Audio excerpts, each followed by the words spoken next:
साथियों, आज बहुजन मुक्ति पार्टी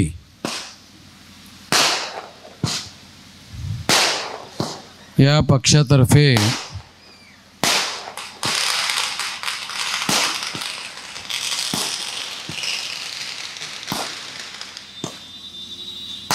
निवडणुकीला 3 उमेदवार या भागामध्ये उभे करण्यात आलेले आहेत।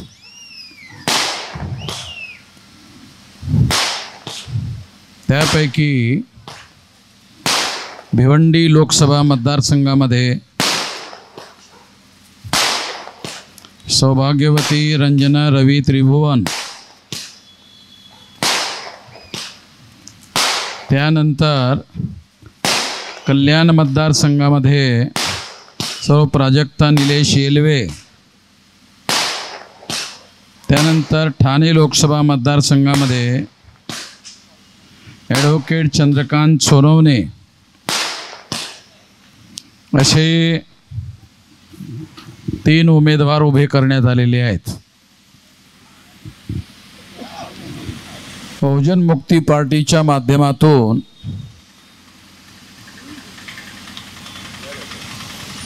दिल्लीमध्ये जानेवारी महिन्यामध्ये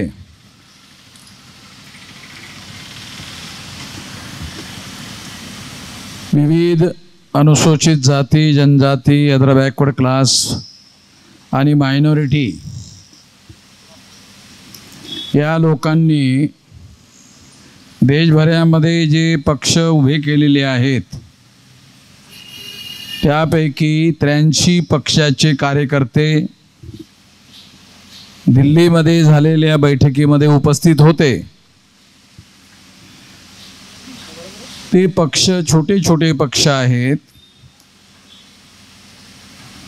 ते अनुसूचित जाती, जनजाती, अदर बॅकवर्ड क्लासेस आणि मायनॉरिटीचे आहेत। त्या सर्व लोकांनी एकत्रित येऊन राष्ट्रीय स्तरावर एक तिसरा पर्याय उभा केला पाहिजे या विचाराने राष्ट्रीय परिवर्तन मोर्चा नावाचं संघटन उभं केलंय। आपल्याला माहीत असेल, देशामध्ये भारतीय जनता पक्षाच्या माध्यमातून नॅशनल डेमोक्रेटिक अलायन्स NDA अशा प्रकारचं गठबंधन उभं करण्यात आलेलं आहे। त्याचबरोबर काँग्रेस पक्षाच्या माध्यमातून सुद्धा एक गठबंधन उभं करण्यात आलेलं आहे। तेव्हा हे जे 2 गठबंधन उभं करण्यात आलेले आहेत ते उच्चवर्णीय आणि उच्चवर्गीय लोकांचे पक्ष आहेत, ज्यांची संख्या देशामध्ये 3.5% आहेत। त्या 3.5% लोकांना जर समजा SC ST OBC मायनॉरिटीच्या लोकांनी मतं दिली नाहीत तर त्यापैकी कुठलाही पक्ष निवडणुकीमध्ये ग्रामपंचायतीमध्ये निवडून आणू शकत नाहीत। पण तरीही त्यांचे पक्ष राष्ट्रीय स्तरावर आलटून पालटून राज्य करताना दिसून येतोय। म्हणजे काँग्रेस पक्ष जर गेला तर भारतीय जनता पक्षाचं सरकार येते आणि भारतीय जनता पक्ष गेला तर काँग्रेस पक्षाचं सरकार येते।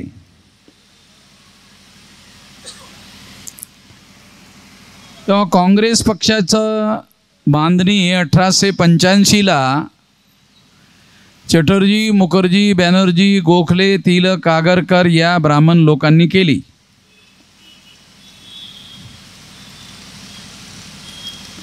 आणि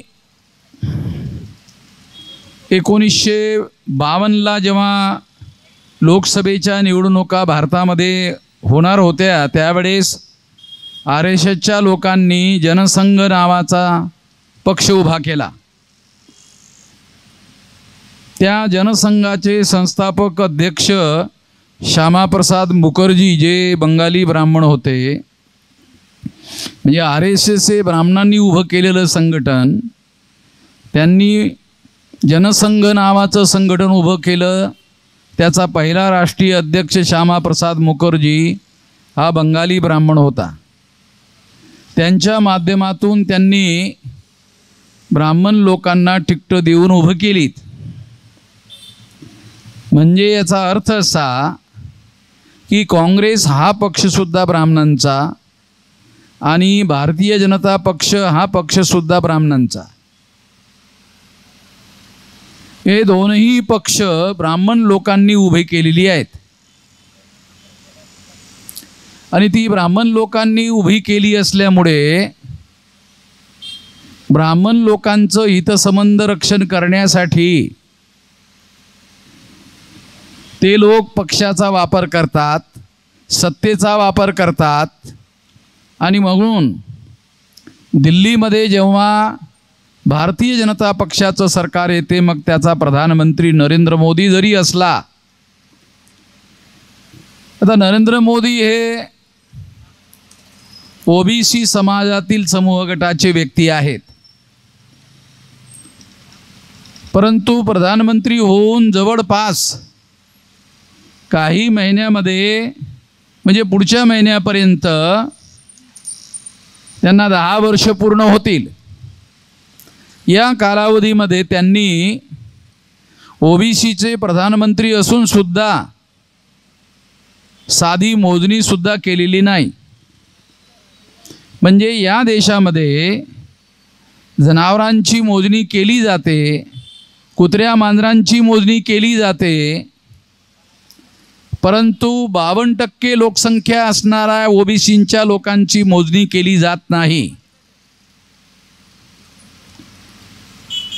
मागच्या काही कालावधीमध्ये नितीश कुमार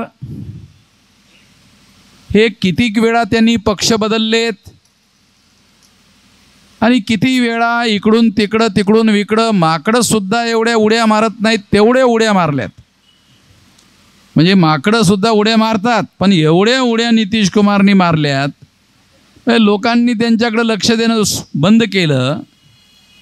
त्या नितीश कुमारनी जेव्हा लालू प्रसाद यादवच्या मदतीनं ते तिथले मुख्यमंत्री झालेत आणि त्यावेळेस त्यांनी बिहारच्या जनसंख्येची मोजणी केली, तेव्हा असं लक्षात आलं की OBCची जनसंख्या बिहारमध्ये 64% आहे.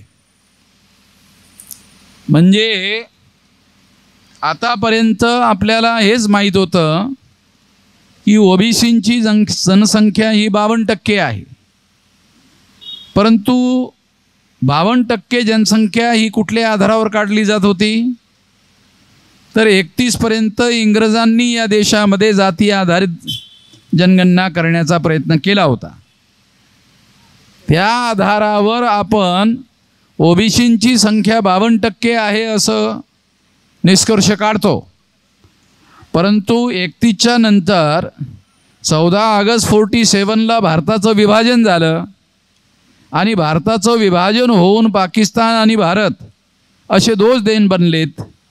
तेव्हा जेव्हा भारतातील बहुसंख्य संख्या जी मुस्लिमांची होती ती संख्या जेव्हा पाकिस्तानमध्ये गेली, तेव्हा ती संख्या मायनस केल्यानंतर OBCची जनगणना आणि गिनती ही निश्चितपणे वाढलेली संख्या असायला हवी.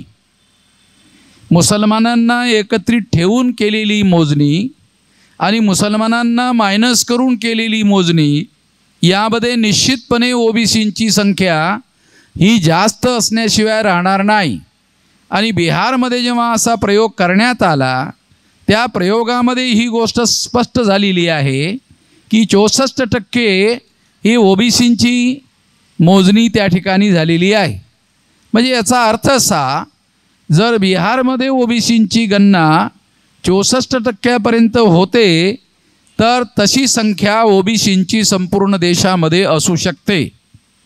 आणि मग 64% असणारे जे लोक आहेत ओबीसींचे, त्या 64% लोकांना ब्राह्मण लोक हिंदू म्हणतात, ओबीसींच्या लोकांना ते हिंदू म्हणतात. परंतु नोकऱ्यांमध्ये जर त्यांचं प्रमाण बघितलं तर ते 8-10% जास्त असत नाही. म्हणजे ओबीसींची संख्या 64% असताना नोकऱ्यांमध्ये त्यांची संख्या 8-10% राहते. मग 8-10% जर त्यांची संख्या 64% असताना राहते, तर त्यांच्या मुलाबाळांना नोकऱ्या का मिळत नाहीत? तर त्या नोकऱ्यांवर 3.5% ब्राह्मणांच्या माध्यमातून अतिक्रमण केलं जाते. आणि त्यामुळे ओबीसींच्या लोकांना ज्या नोकऱ्या मिळत नाहीत, त्याचं कारण 3.5% ब्राह्मण लोक प्रशासनामध्ये आणि व्यवस्थापनामध्ये सर्व नोकऱ्या कब्जा करून बसतात आणि त्यामुळे ओबीसींच्या अधिकारावर अतिक्रमण होते. ही बाब ओबीसींच्या लोकांना सांगण्यासाठी ओबीसींजवळ संघटनच नाही. बिहारमध्ये आहे त्या ठिकाणचे लोक जागृत झालेत, उत्तर प्रदेशामध्ये आहेत त्या ठिकाणचे लोक जागृत झालेत. परंतु बिहार आणि उत्तर प्रदेश म्हणजे काही भारत नाही आहे. भारत हा 36 राज्यांचा मिळून बनलेला देश आहे.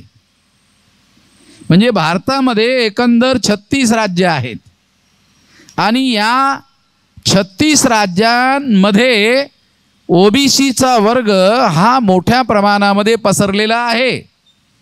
त्यापैकी बिहार आणि उत्तर प्रदेशातील लोक जागृत झाले असं जरी आपण गृहीत धरलं, तरी 36 पैकी 2 राज्यातील ओबीसीचे लोक जागृत झालेत, तर 34 राज्यातील ओबीसीच्या लोकांना त्यांचे संख्येच्या प्रमाणामध्ये जे अधिकार मिळायला हवेत, ते संख्येच्या प्रमाणामध्ये त्यांचे अधिकार त्यांना तोपर्यंत मिळू शकत नाहीत जोपर्यंत त्यांची मोजणी केली जाणार नाही.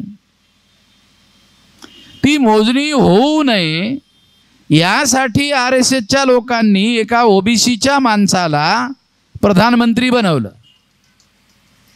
आणि मग ते ओबीसीच्या लोकांना RSSचे लोक, भाजपाचे लोक काय सांगतात, अरे कशाला मोजणी करायची? मोजणी न करताच तुमचा प्रधानमंत्री आम्ही बनवलेला आहे. जेव्हा मोजणी न करताच जर तुमचा प्रधानमंत्री आम्ही बनवला, मोजायचं कशाला? जे लोक आम्हाला मोजायला तयार नाहीत, म्हणजे आमचे डोके मोजायला तयार नाहीत, ते लोक एका माणसाला प्रधानमंत्री बनवून, त्याला पण अधिकार नाहीत, त्याला प्रधानमंत्री बनवलं नरेंद्र मोदीला. लोक असं म्हणत राहतात, पेपरवाले असं म्हणत राहतात की नरेंद्र मोदी फार खमक्या प्रधानमंत्री आहे, हो, म्हणजे फार मजबूत प्रधानमंत्री आहे. आता नरेंद्र मोदी फार खमक्या किंवा फार मजबूत प्रधानमंत्री आहे, कुठल्या आधारावर सांगायचं? काय आधार? काय? ओबीसीचाच माणूस ओबीसीचीच मोजणी करत नाही आणि खमकी आहे, त्याला काही समजायला मार्गच नाही. ओबीसीचाच माणूस आणि ओबीसीचीच मोजणी करत नाही आणि तरी तो खमके आहे, कशावरून? हे काय समजण्यासारखं नाही आहे. ओबीसीचा माणूस असता आणि त्यांनी मोजणी केली असती आणि ती मोजणी ब्राह्मणांना नाराज करून केली असती आणि ब्राह्मणांनी मोठ्या प्रमाणामध्ये नाराजी होऊन जर नरेंद्र मोदीला शिव्या घातल्या असत्या आणि शिव्या घालूनही जर नरेंद्र मोदी मजबूतीनं प्रधानमंत्री पद राहिला असता, मग म्हणता आला आता हा खमक्या प्रधानमंत्री आहे, आता हा मजबूत प्रधानमंत्री आहे. पण जे मुस्लिम लोक आहेत, कमजोर लोक आहेत, त्यांच्या लोकांना मारपीट करणे, त्यांच्या लोकांमध्ये दहशत निर्माण करणे, त्यांना भीती निर्माण करणे आणि त्यांना कुठल्याही प्रकारचे अधिकार मिळू नयेत म्हणून प्रधानमंत्र्यासारख्या व्यक्तींनी मोठमोठ्या जाहीर भाषणामध्ये त्या लोकांच्या नावानं विरोध करणे आणि त्यांना म्हणणे की काँग्रेसचे लोक त्यांना 15% कायदा बनवून रिझर्वेशन देऊ इच्छितात. आता जर समजा मुसलमानांची संख्या 15% असेल समजा, आणि त्या 15% लोकांना जर भारत सरकार आणि राज्य सरकारांच्या नोकऱ्यांमध्ये 15% नोकऱ्या त्यांना दिल्या गेल्यात किंवा मिळाल्यात, तर ते दुसऱ्या कुणाच्याही अधिकारावर अतिक्रमण करत नाहीत.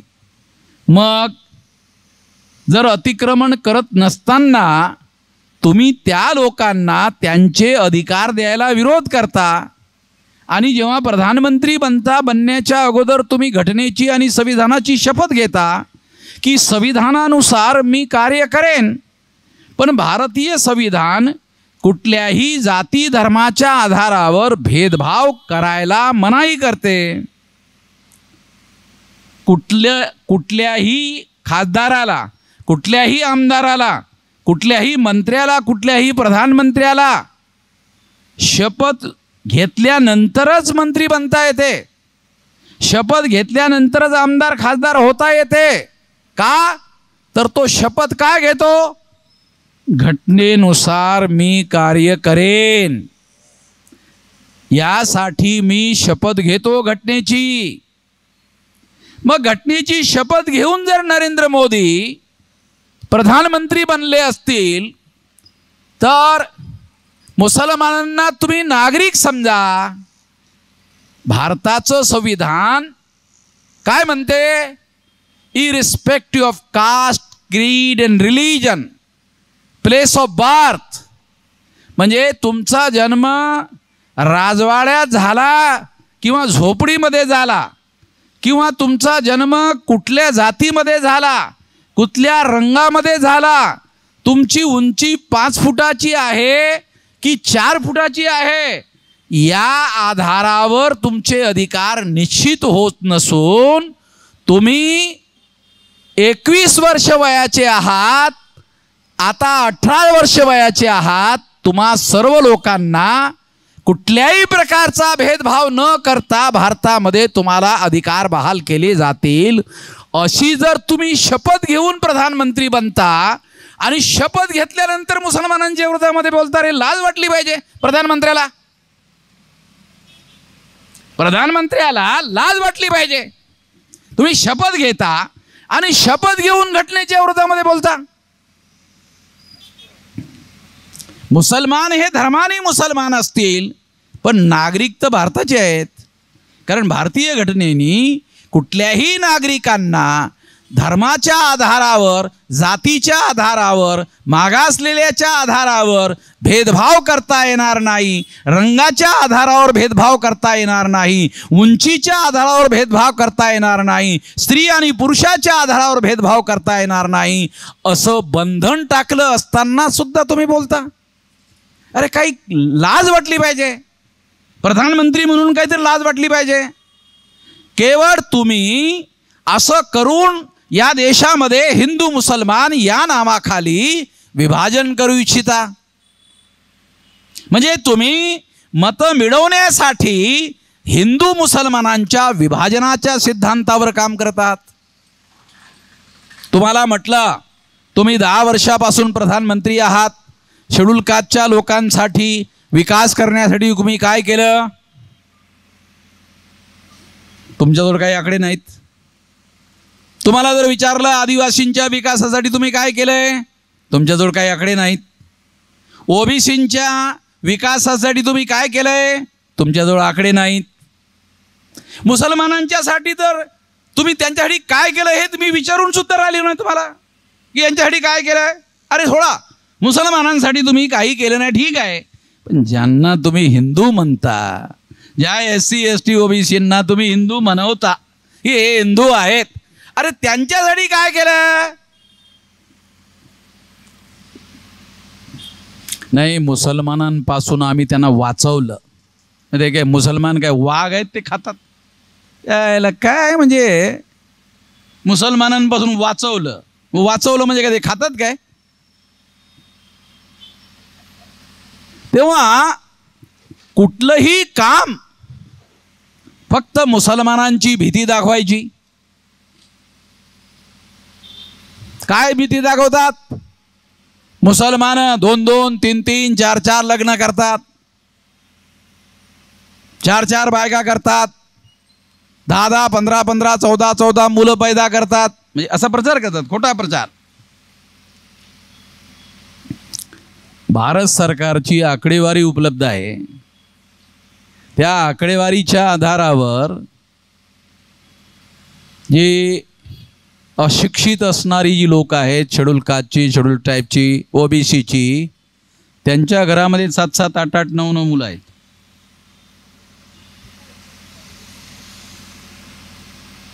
आता इतक्यामध्ये शिकलेले लोक जे आहेत ते थोडंसं मुलं बाळं जरा कमी पैदाला घालतात. गावामध्ये त्यांना विचारा कशाला ही संख्या वाढून राहिले. ते म्हटले ते 8-10 वर्षाचं झालं की कमाई करते. गावामध्ये असं बोललं जातं नाही, काल्पनिक गोष्टी सांगितलं तुला. म्हणजे ह्या गोष्टी काल्पनिक नाही सांगून राहिलो. गावामध्ये लोक म्हणजे 8-10 वर्ष झालं की कमाई सुरू करते. म्हणजे आम्हाला घरामध्ये जे आम्ही मुलं पैदा करतो ते रोजगाराचं साधन आहे.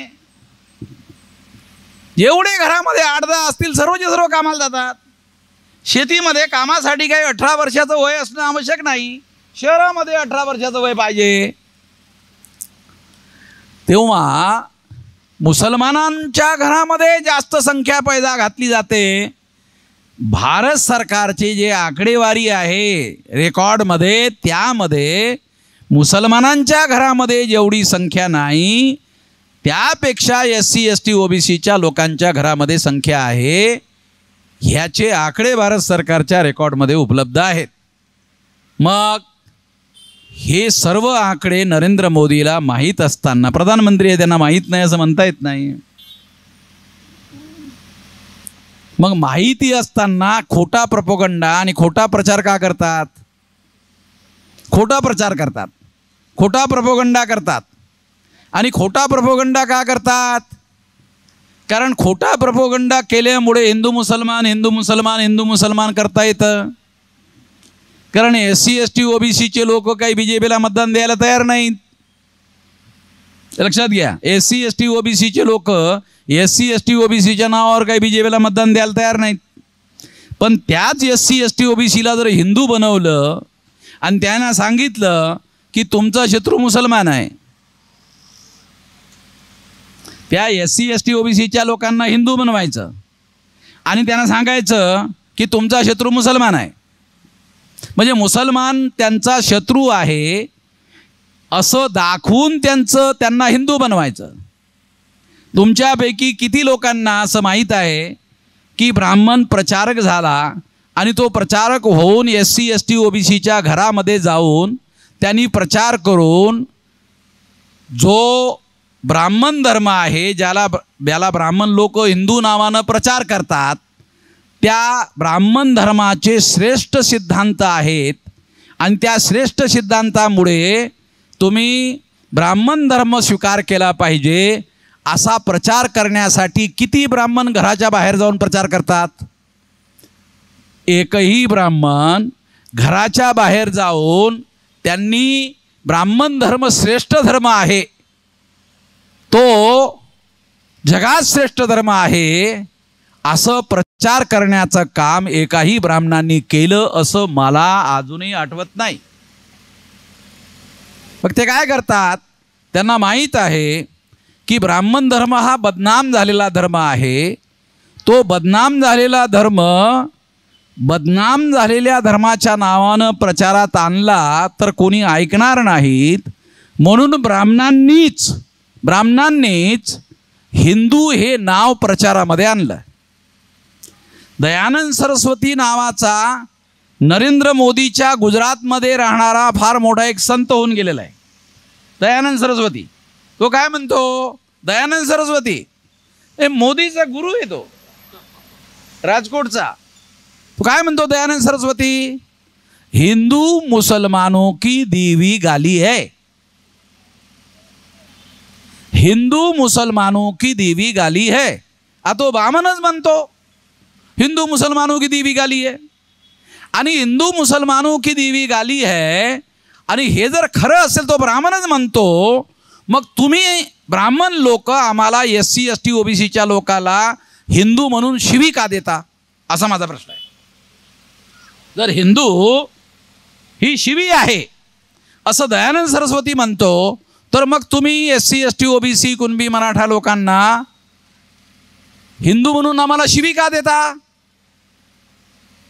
आणि हिंदू म्हणून जर तुम्ही शिवी देत असाल तर मग तुमच्या विरोधामध्ये आम्हाला कोर्टामध्ये केस दाखल करावं लागेल. असं मी एक व्हिडिओ बनवला, माझा रेकॉर्डमध्ये आहे, व्हिडिओ बनवला. मग तो व्हिडिओ ब्राह्मणांनी ऐकला. ऐकल्यानंतर त्यांनी काय केलंय, हिंदू म्हणणं बंद करून टाकलं.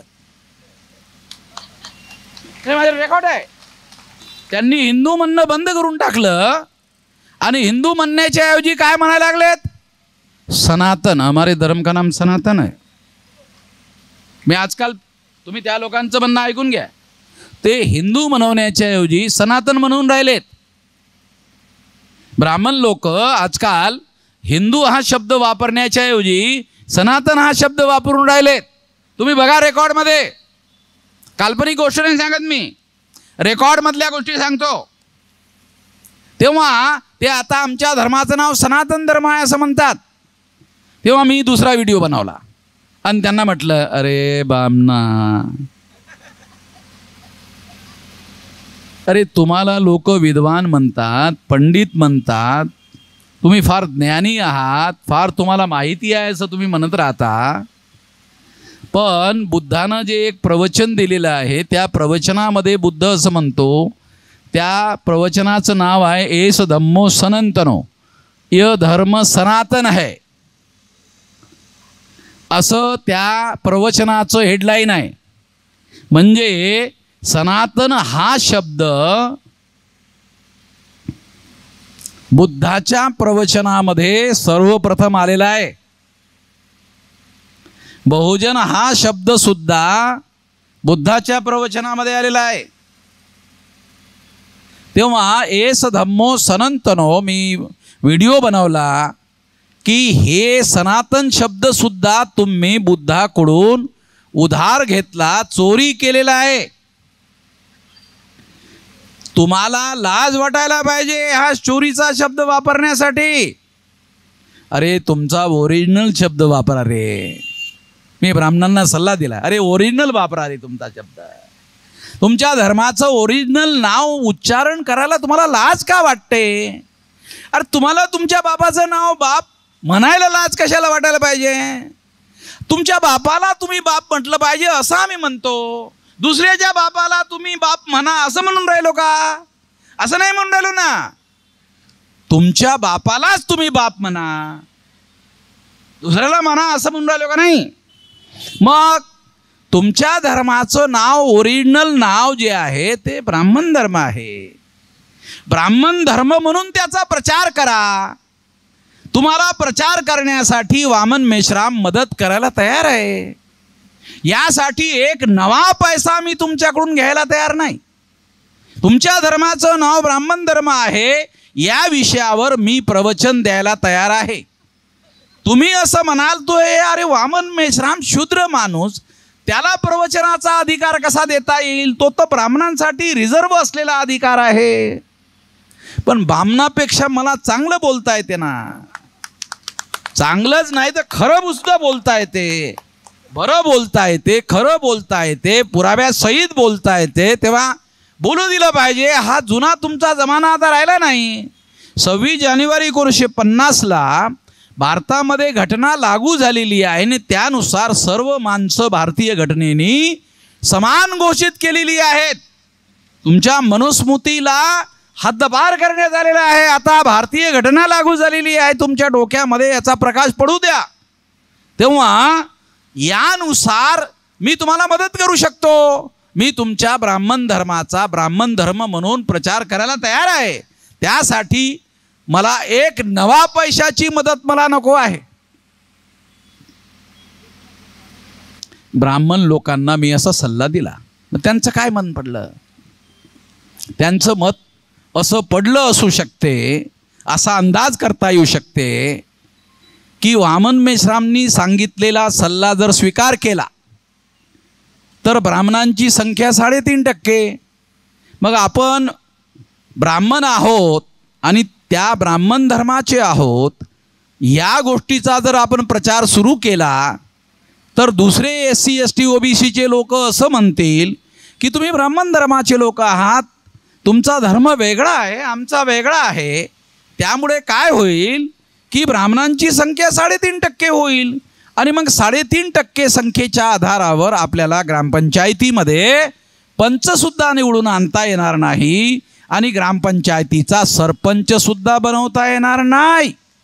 जर गावातला सरपंच जर आपल्याला बनवता आला नाही तर देशाचा प्रधानमंत्री कसा बनवता येईल? बनवता येणार नाही.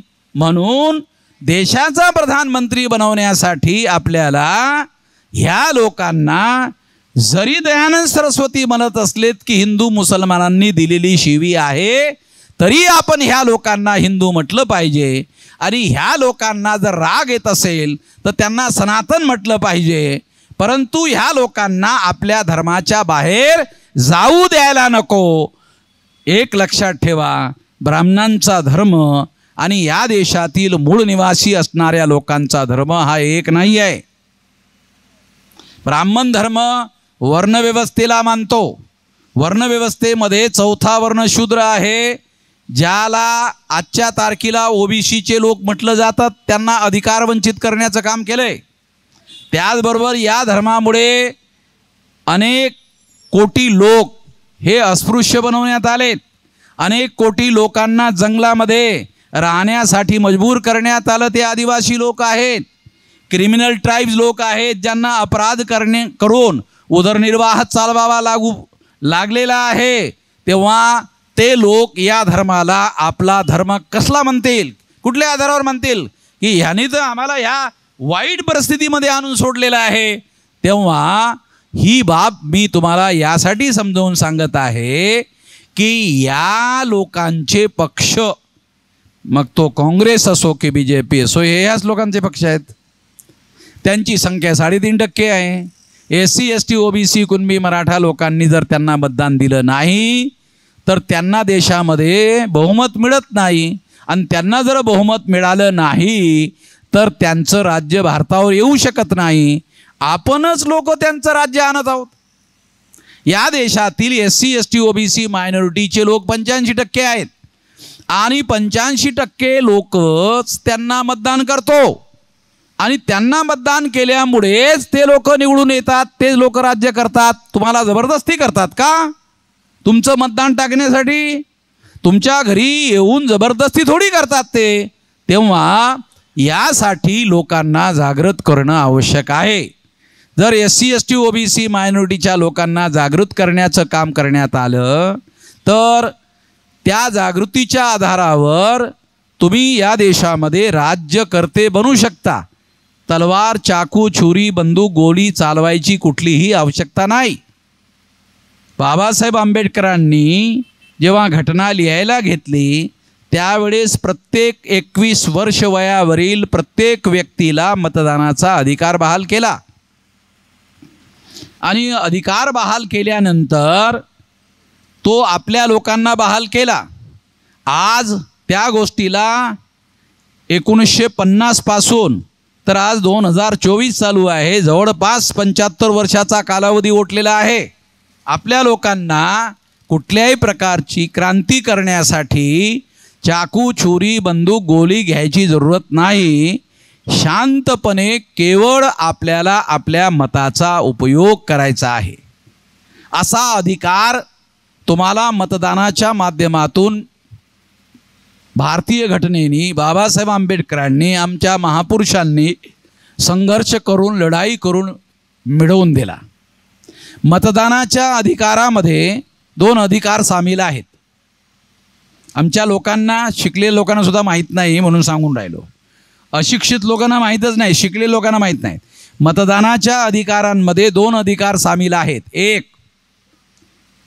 शासक निवडणे. 2, शासक बनणे. मतदानाच्या अधिकारामध्ये 2 अधिकार सामील आहेत, शासक निवडणे आणि शासक बनणे. तर 82 पर्यंत म्हणजे 84 पर्यंत आपल्या लोकांनी दुसऱ्याला शासक निवडण्याचं काम केलंय आणि 84ला मान्यवर कांशीरामजींनी बहुजन समाज पार्टी बनवली आणि त्या वेळेस त्यांनी भाषण करताना सांगितलं की यापूर्वी तुमच्याजवळ पर्याय नव्हता, आता हा बहुजन समाज पार्टी हा पर्याय तुम्हाला देण्यात आलेला आहे. आजपर्यंत तुम्ही दुसऱ्या लोकांना शासक निवडण्याचं काम केलंय, परंतु तुम्ही इथून पुढं दुसऱ्या पक्षाच्या लोकांना शासक निवडण्याचं काम करू नका. हा पक्ष मी तुम्हाला शासक बनवण्यासाठी बनवलेला आहे. शासनकर्ती जमात बनणे हे आमचं उद्दिष्ट आहे, हे जे बाबासाहेब आंबेडकर म्हणाले होते, त्यासाठी हा पक्ष मी बनवलेला आहे असं कांशीरामजींनी 84ला सांगितलं की शासनकर्ती जमात बनवण्यासाठी मी हा पक्ष बनवला. आणि त्यांनी असं केवळ घोषित केलं नाही, तर उत्तर प्रदेशासारख्या सर्वात मोठ्या राज्याचं मायावतीला 4 वेळेला मुख्यमंत्री बनवलं. म्हणजे ते तुम्हाला फक्त सांगत नाही राहिलेत असं केलं पाहिजे, असं करून दाखवलंय.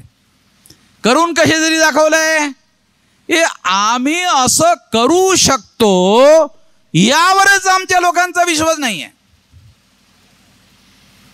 आपला राज्यकर्ता आपण या देशामध्ये निवडू शकतो. अरे 100 पैकी 85 मतं आमची आहेत. मागच्या लोकसभेच्या निवडणुकीमध्ये नरेंद्र मोदीला 37.7% मतं मिळाली.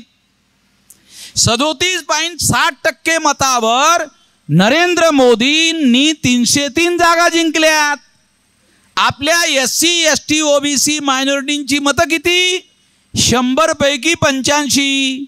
मोदींनी त्यापैकी 37.7% मिळवलेत आणि तो देशाचा प्रधानमंत्री 303 जागेवर झाला. म्हणजे 37.7% मतावर 303 जागा मोदींनी मिळवल्यात. आपण का नाही मिळू शकत? जे मोदींनी मिळवलंय ते आपण का नाही करू शकत? आणि प्रधानमंत्री बनवण्यासाठी 303 जागाची सुद्धा जरूरत नाही आहे, 272 जागांची जरूरत आहे. 543 पैकी 272 जागा जर तुम्ही मिळवल्यात तर तुम्हाला साधं बहुमत मिळते आणि साध्या बहुमताने तुम्ही या देशाचा प्रधानमंत्री निवडू शकता. 272 आणि 272 544 जागा 543 आहेत. म्हणजे एक जागा तुम्हाला जास्त आहे, म्हणजे तुमच्याजवळ बहुमत आहे. या आधारावर तुम्ही तुमचं सरकार बनवू शकता. राज्यामध्ये सुद्धा बनवता येते आणि देशामध्ये सुद्धा बनवता येते, कारण संपूर्ण देशामध्ये आमच्या लोकांची संख्या 85% आहे.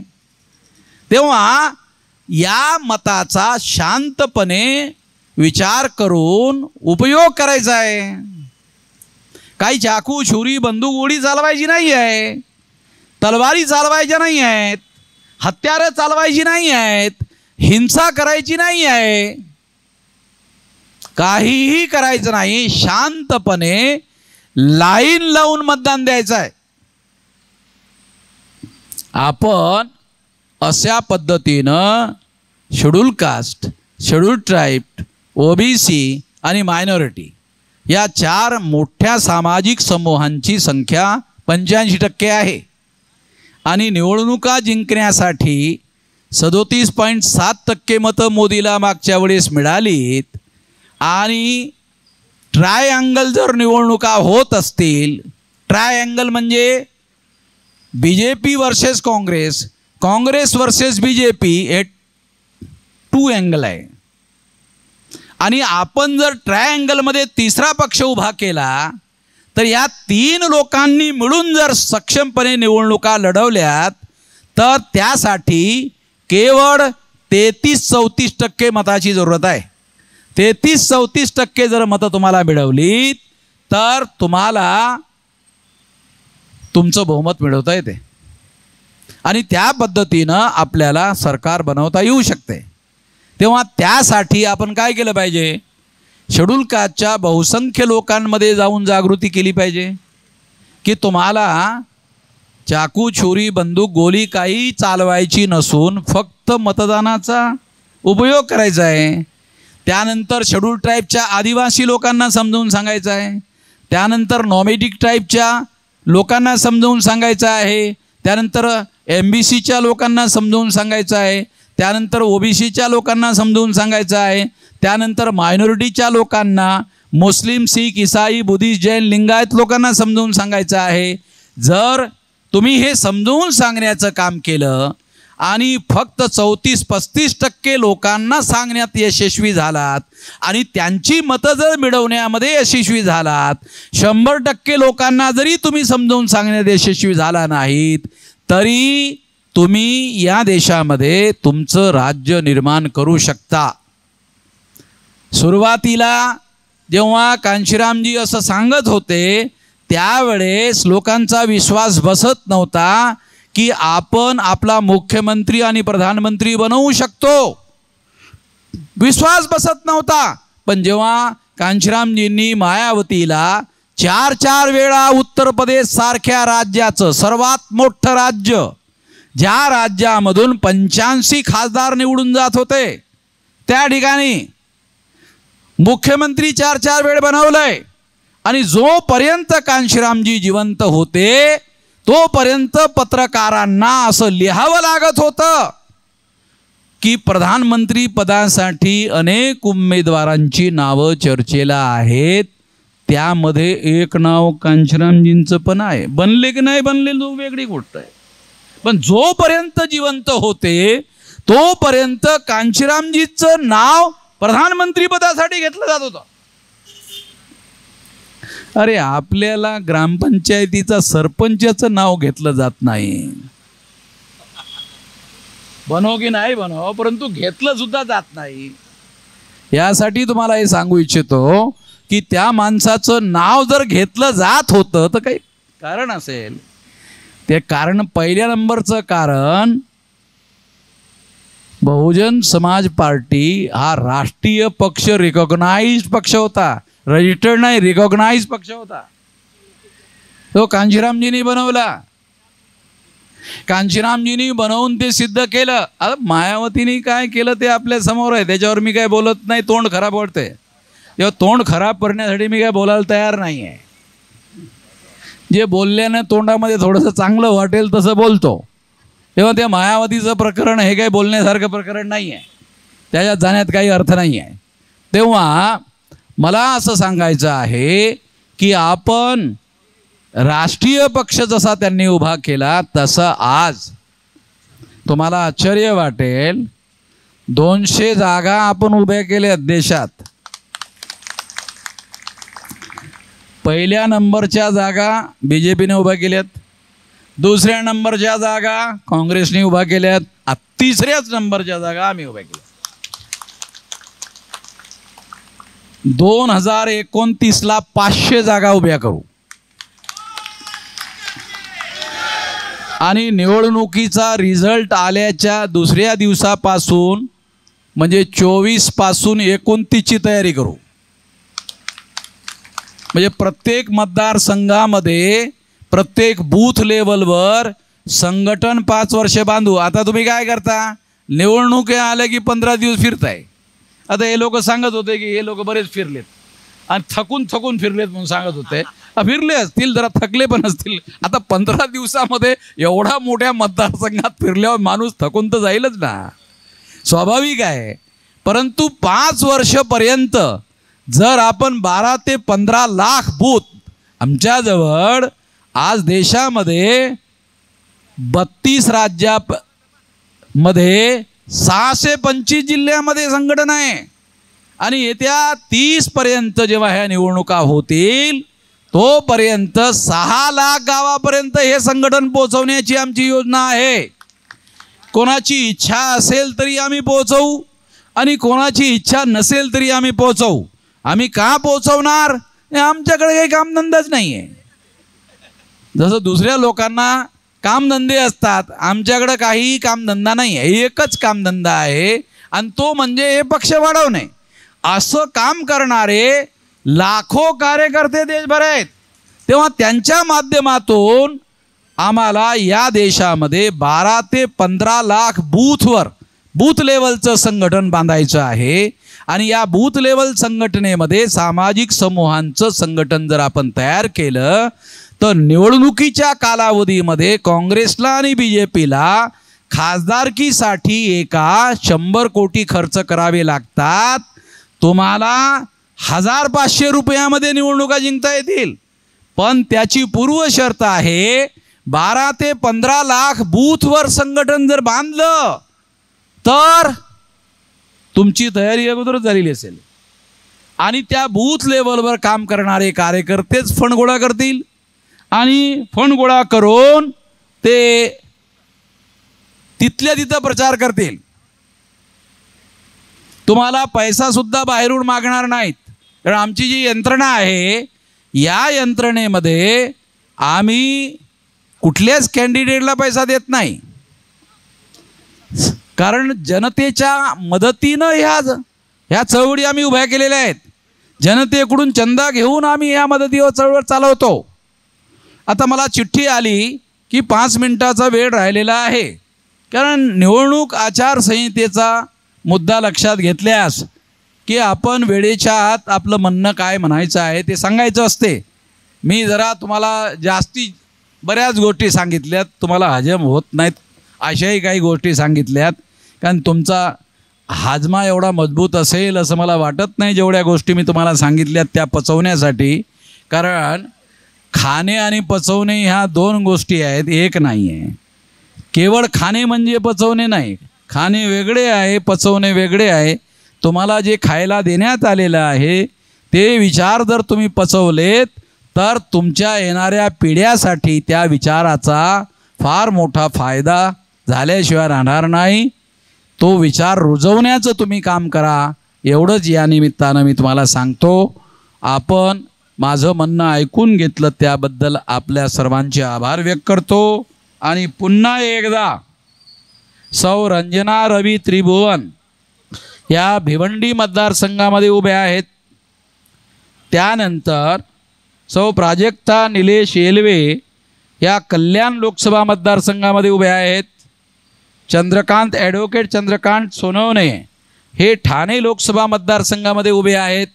या 3ही मतदारसंघामधील उमेदवारांना आपण मोठ्या संख्येनं मतं देऊन निवडून आणाल अशी अपेक्षा करतो आणि माझं म्हणणं या ठिकाणी थांबवतो. धन्यवाद.